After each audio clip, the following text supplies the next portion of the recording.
Welcome back to the ultimate checklist for better photos. This is episode 11 of 12, and today we're talking about one of the most powerful and completely free ways to improve your photography, and that is studying the work of other photographers. Not copying them, not competing with them, not chasing their style, but studying and using them for inspiration. Because if you don't deliberately shape your taste, the internet will kind of do that for you, if you know what I mean. And trust me, the algorithm does not care about your long-term development. So today, we're going to take a look at why studying others fast-tracks your growth, how to do it properly, how to avoid copying, how this builds your own style, and how all this links directly to episode 12, practice. So let's get going.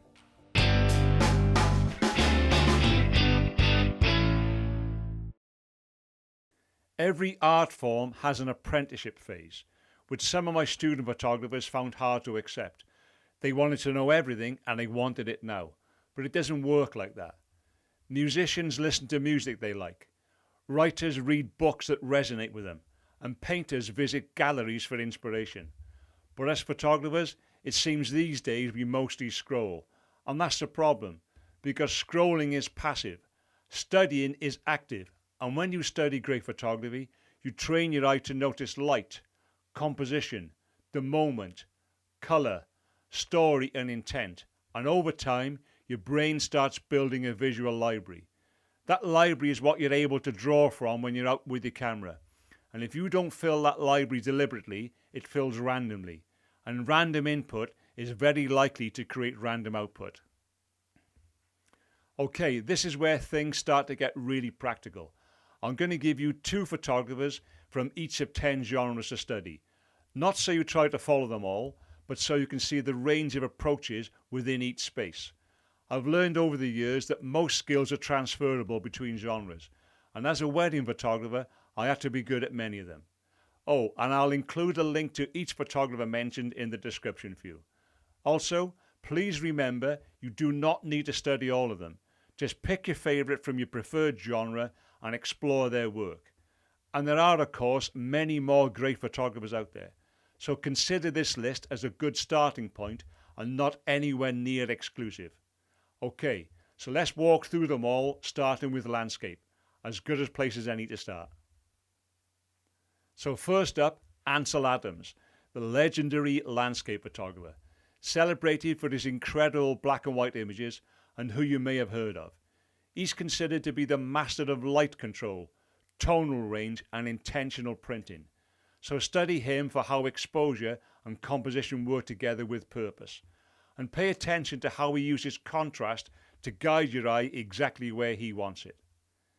Elliot Porter is more intimate, more colour focused, often quiet and observational. He proves landscape doesn't have to be grand to be powerful. Look out for subtle colour harmony and the way he makes small details feel important. Other renowned landscape photographers to consider exploring are Galen Rowell, Edward Weston and Joe Cornish. With portraiture, I have to start with my great friend Glyn Dewis, photographer and best-selling author. Glyn is known for his timeless, clean, bold, story-led portraiture style. His 3945 World War II Veterans Project in particular is a masterclass in respectful storytelling through light and expression.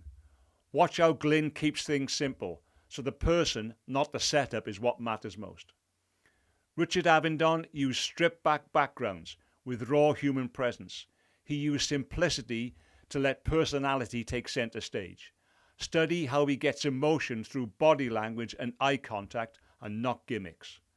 Other renowned portrait photographers you might want to explore are Annie Leibovitz, Yusuf Karsh and Joe McNally. Only one place to start here, Henry Cartier-Bresson. He's often called the father of street photography and modern photojournalism. He was a master of the candid shot, striving for what he famously called the decisive moment.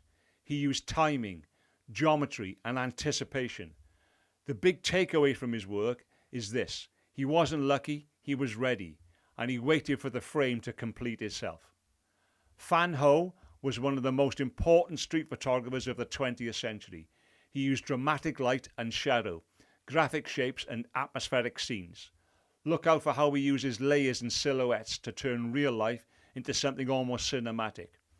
And here's an interesting quote from him.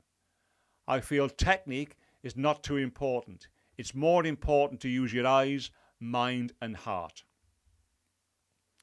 Other renowned street photographers to explore are Gary Winogrand, Vivian Mayer and Joel Mayowich. Nick Brandt is a contemporary photographer known for his fine art approach to wildlife photography. His images of African animals are not your typical documentary shots. Instead, he creates portraits of wild creatures with intimacy and dignity. On a personal development level, adapting some of his approach means showing empathy for all living creatures, as well as patience and perseverance. David Yarrow with close, dramatic, often wide-angled wildlife that feels immersive. Study how he uses environment and perspective to make you feel like you're right there in the scene.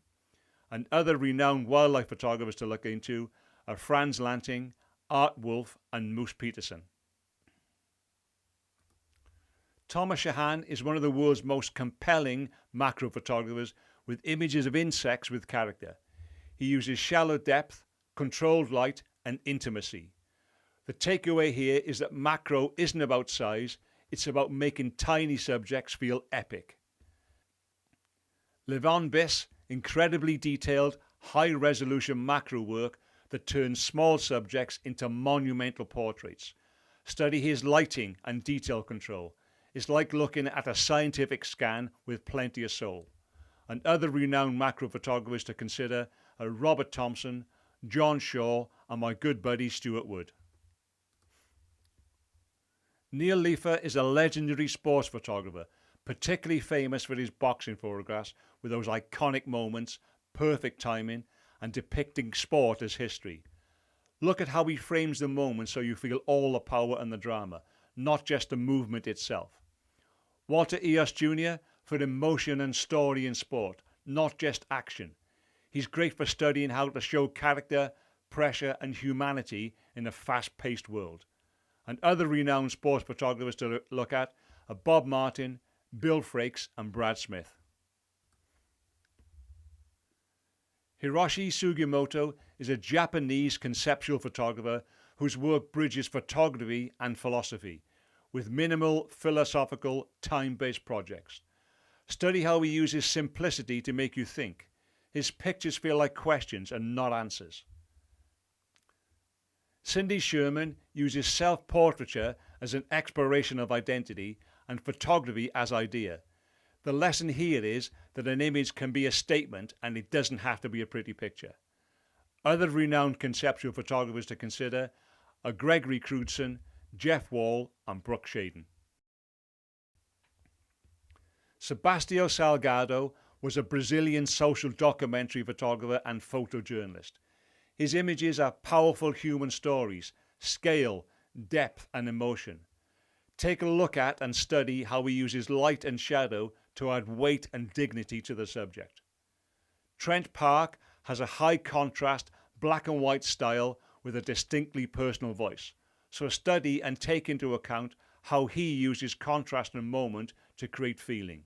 Sometimes chaotic, sometimes quiet, but always intentional. Other renowned monochrome photographers to explore are Ralph Gibson, Bill Brandt and Michael Kenner.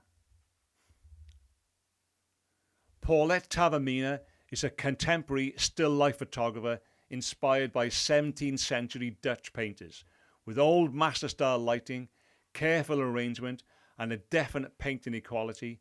Study how she uses light like a painter. Her amazing images are all about the shape, texture and mood. Irving Penn had minimal, elegant, deeply considered composition. Look out for how he makes simple objects feel important by controlling the frame like a stage director. And other renowned still life photographers to think about are Edward Weston, Joseph Sudek and Sharon Kaur. Julius Shulman is widely regarded as one of the most influential architectural photographers of the 20th century. His images have very clean lines, modernist clarity with a strong perspective. Study how he often includes people or context so the building feels lived in and not like a cold diagram. Ezra Stoller, study him for images with structure, light and form working together beautifully. He's brilliant for learning how to use light to reveal shape and material. Other renowned architectural photographers to explore are Houghton and Crowe, Ewan Ban and Fernando Guerra. And as I mentioned, I'll include links to each of these in the description so you can explore them all properly at your own pace. And no doubt you'll discover other photographers that resonate with you. And if you have got any recommendations, drop them in the comments below and tell us why you like them. And by the way, if you've missed any of the episodes of this series, I'll link the playlist in the description for you. Now, here's the practical bit that changes everything. If you do one thing after this video, do this. Pick one image you really love. Don't save 500 images because that leads to overwhelm. For now at least, just one image from your favorite photographer. And then walk through these 7 steps. What hits you first? And don't overthink this. Go with your gut reaction. What does your eye land on first? A face? A highlight? A bright color? A shape maybe? This tells you what the photo is really about and whether the photographer meant it or not. So say this out loud. This is about, and if you can't sum it up quickly, the photo might be confusing or might be complex on purpose. Either way, it means you're learning. Ask yourself these 3 questions. Where's the light coming from? Is it hard or soft? What mood does it create? Light isn't decoration, light is direction. How is the frame controlled? Look at the edges. What's maybe been left out? Where are the lines? Is it balance or deliberately unbalanced? This is where you start seeing composition as decisions, not rules. What's the moment? If there are people in the picture, ask yourself, what just happened? Or what's about to happen?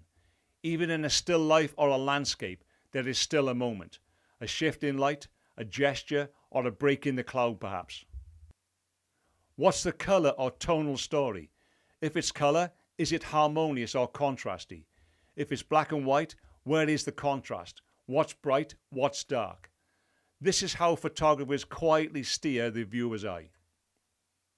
What do you want to borrow? Not copy, borrow. Choose one principle that really resonates with you, whether that's side light, negative space, a low angle, colour contrast or simplicity. Then go out and practice that one thing. And that's pretty much how study can turn into skill and craft. Okay, let me show you what this looks like. Let's make these steps a bit more real and a bit more tangible. Now this might feel a bit weird, but I'm going to use one of my own images, mainly so I don't get any copyright issues. Anyway, this is an environmental portrait of my great friend Ian Munro in his kayak when he was out training for his Kayak the Length of the Thames challenge. And I'm so glad I was a photographer, not the kayaker. Boy, did he have some adventures. Anyway, let's walk through those exact same 7 steps to analyse this particular image. Definitely not to show off, not to pick it apart, but to show you how to go about it when you're doing this. So you ready? So what hits me first? Well, for me it's the red, immediately. The red jacket, the red kayak. Why? Well, because it's a very vibrant colour and it's surrounded by deep green water, which is a complementary colour contrast. Your eye doesn't have to work hard, it knows exactly where to go, and that's not by chance. This is the same principle you see in great street work, where the subject visually separates from the background so cleanly that you can't miss it. This image is about a strong, confident, energetic man in his element. It's not about a kayak and it's not about a river. It's all about Ian, and that clarity absolutely matters. And after all, if I can't say what an image is about in one breath, it probably isn't clear enough. So what's the light doing? Well, the light here is soft, overcast and even.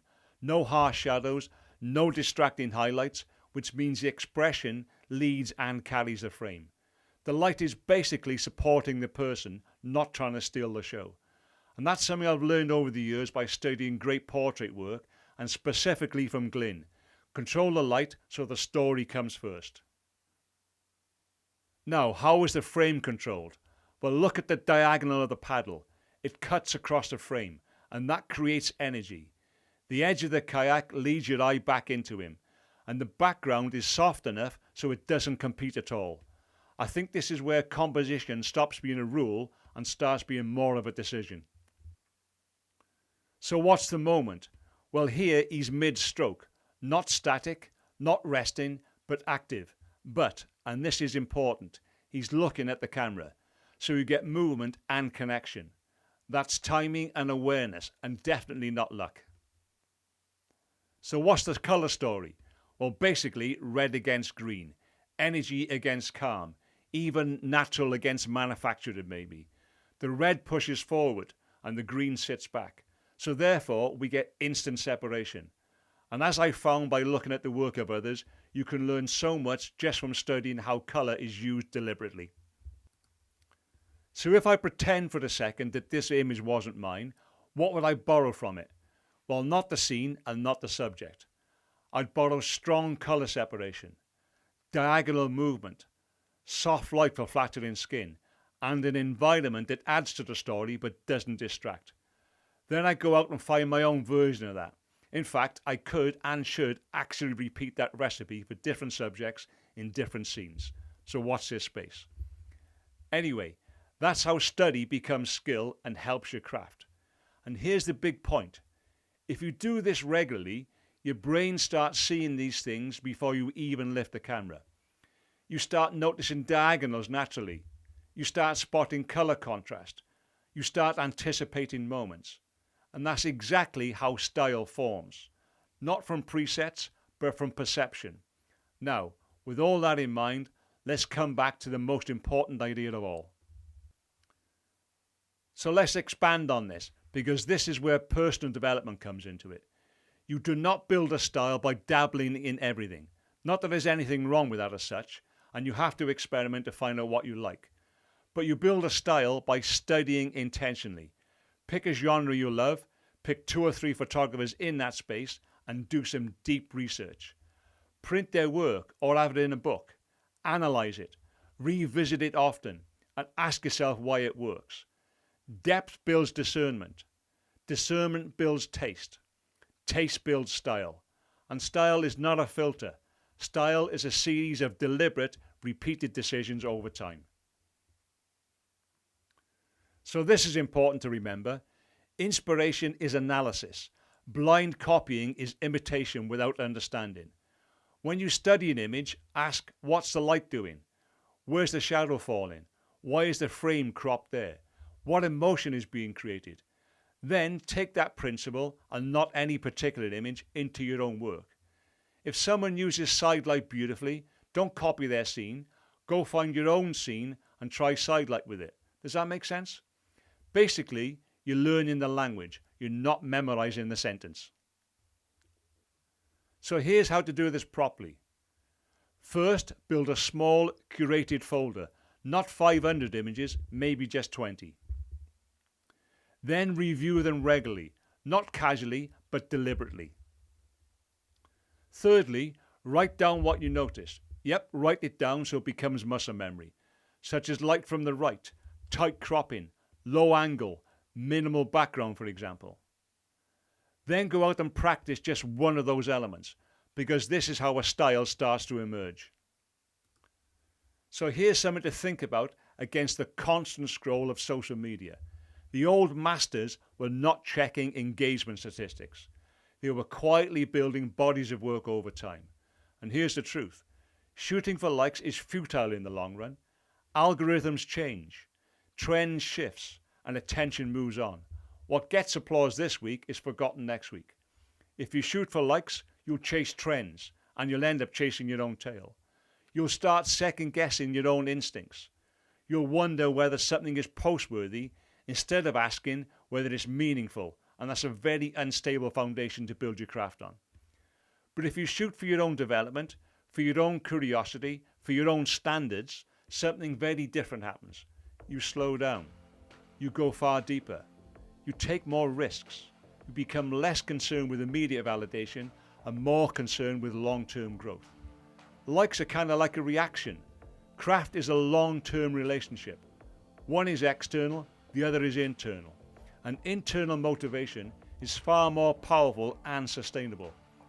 When you shoot for craft, you build skill, you build taste, you build confidence. And ironically, when you do stop chasing approval, your work actually becomes stronger. Anyway, what's the old saying? You can't please everyone, so you may as well please yourself. So let the algorithm do what it does. You're far better off focusing on building something that really resonates with you and that lasts. Likes are a reaction, but style and depth are a decision. So let's quickly recap. Studying others builds your visual library. It trains your eye. It sharpens your taste. It prevents random shooting and helps you define your own style. And if you do want a safe place to discuss what you're seeing and learning, that's exactly what we do in our Photography Foundations community over on School. We share, we analyse, we grow together. And if you haven't downloaded your copy of the ebook already, the 3 Essential Pillars of Good Photography is linked down below for you. So to wrap this one up then, you don't find your style by looking inward. You find it by looking outward and then filtering to what resonates most with you. Maybe think of it like cooking. You taste lots of different dishes. You notice what you like, then one day you start cooking your own. That's style. Oh, and before you go, drop us a comment below. Which photographer are you going to study and what is it about their work that speaks to you? Or do you have someone else that inspires you that you can share? I really would love to know. And you might just inspire somebody else here to discover the next big influence. And how good would that be? Next week, in episode 12, we talk about the one thing that turns all of this study into real progress, and that's practice. So if this helped, give it a thumbs up, subscribe if you haven't already. Thanks for watching, take care, and I'll see you in episode 12.